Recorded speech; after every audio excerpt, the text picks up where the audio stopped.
On the highway, the Hilux is extremely planted, very sure-footed. More than adequate power unloaded. And the full load is another story, but at this highway speed you've got eco mode, which just dumbs it all down, cruising along here at 2,000 revs, doing 110 on the highway. Visibility is great, big mirrors, you can really see what you're doing. Windscreen wipers are certainly on point, and the off-road ability is on point, as you've seen on the off-road track at Kroonland. Thanks for having us. Electric crew there, highly recommend it.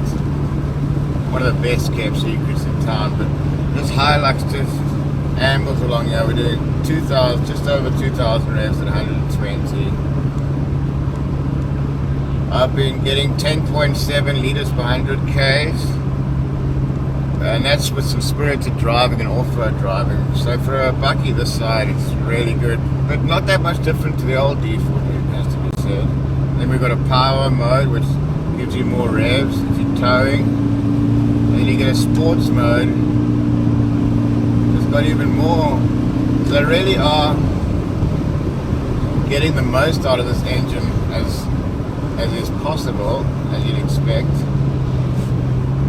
I wouldn't mind seeing this in a V6, the new V6 turbo diesel.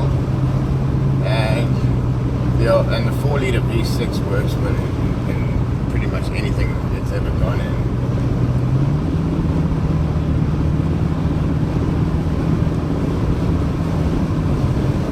Interesting development. A buddy of mine, well actually my brother's got a 200 series that he's just sold because he wasn't happy with the handling at spirited speed on gravel. He had a 105 and he said you could bomb along, and then you got the 200, and for that kind of money to not sit nicely on gravel at speed,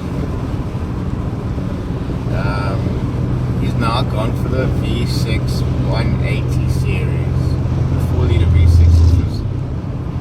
It was a fantastic engine. I got to drive my buddy Super Mario's Fortuna, and that's 180 kilowatts, so it's a little bit detuned, but you put the foot in and had a little drag race against this car, and it cleaned it up. There's no replacement for displacement, ladies and gentlemen. And he said he's getting the same fuel economy as he gets in his Subaru Forester automatic, which is quite a statement for such a little car to get such bad fuel economy. But anyway, back to the Hilux. Very good performer. You can put a load on the back. The diff, I had to use the diff lock yesterday on some tricky sections, and it works an absolute charm. Proper radio on this car as well.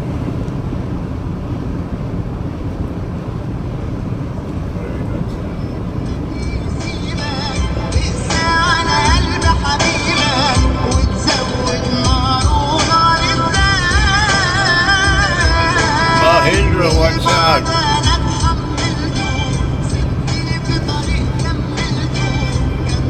Anyway, what's this up against, ladies and gentlemen? Well, this is the top end Hilux with full leather seats and active cruise control and all the bells and whistles you could hope to see. I must say they've really improved the active cruise control over the years. When I first drove it in a Merc sort of 6 or 7 years ago, it would pick up cyclists and brake out of the blue, but the modern incarnation of this is really good. Here I'm just setting it to the guy in front of me, and it's following the guy in front of me, which is all you really need. So you got a trick-type car. This can perform like a bakkie off-road, perform like a Land Cruiser off-road if you put better tires on. It's got the comfort of a luxury car inside here. USB ports, good fuel economy. This car will take you places, and for that reason gets a solid 9 out of 10 on the African sideways vehicle rating. Would highly recommend it for anybody that wants to get out there and explore our beautiful country. You could put a little pop-up You can do a lot with the back. It's got a lot of options you can do with this thing. Loads of accessories. The first thing I do is put a bigger set of tackies on here. But as is, it's still very, very capable. I did hear one comment that they shouldn't have tried to copy the Wild Track paint job on this car and gone for something original, because this is up against the Wild Track, the Amarok. It would have been up against the X-Class Merc, but I don't think they make that anymore. Your Ford Ranger Thunder. And to be honest, this is hard to beat, and against the D-Max as well. Very, very hard to beat. Adequate power, good range. In terms of things I don't like on this car, there's not really that much at all. I would say it beeps a lot. It even beeps if your rear passengers haven't got their seatbelts on, which is a good safety thing, but it kind of gets annoying after a while, all the beeping. Other than that, it doesn't lock you out. Not really too much to fault on this vehicle.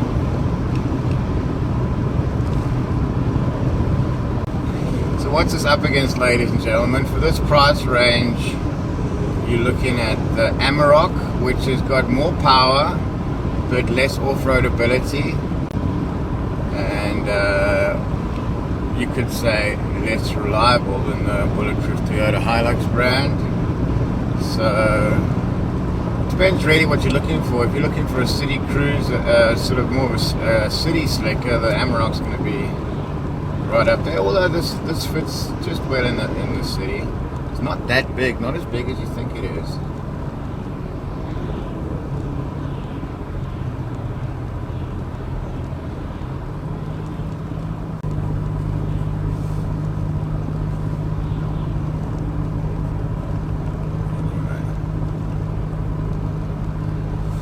So let me know what you think of the new Hilux.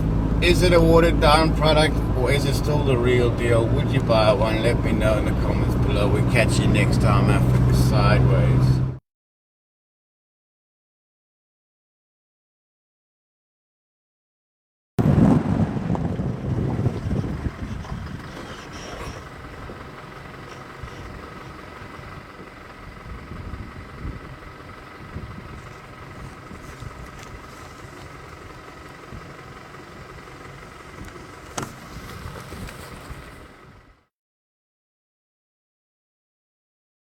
Big Six here, ladies and gentlemen, and I've just released my first children's book entitled Mr. Oily and the Runaway Lawnmower.